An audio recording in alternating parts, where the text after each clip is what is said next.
Beginners చేసే biggest mistake ఏంటో తెలుసా? సపోర్ట్ అండ్ రెసిస్టెన్స్ లెవెల్స్ని ఇగ్నోర్ చేయడం.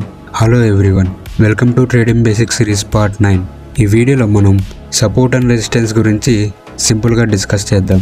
సపోర్ట్ అంటే ప్రైస్ రిపీటెడ్లీ కిందకి వచ్చినప్పుడు బౌన్స్ అయ్యే ఏరియా. సింపుల్గా చెప్పాలంటే సపోర్ట్ అనేది బయర్స్ ఎక్కువ యాక్టివ్గా ఉండే జోన్. రెసిస్టెన్స్ అంటే ప్రైస్ రిపీటెడ్లీ పైకి వెళ్ళినప్పుడు రిజెక్ట్ అయ్యే ఏరియా. సింపుల్గా చెప్పాలంటే రెసిస్టెన్స్ అనేది సెల్లర్స్ ఎక్కువగా యాక్టివ్గా ఉండే జోన్. ఎగ్జాంపుల్కి బీటీసీ ప్రైస్ ఒక లెవెల్ దగ్గర మళ్ళీ బౌన్స్ అవుతుంటే ఆ లెవెల్ని సపోర్ట్ అంటాం.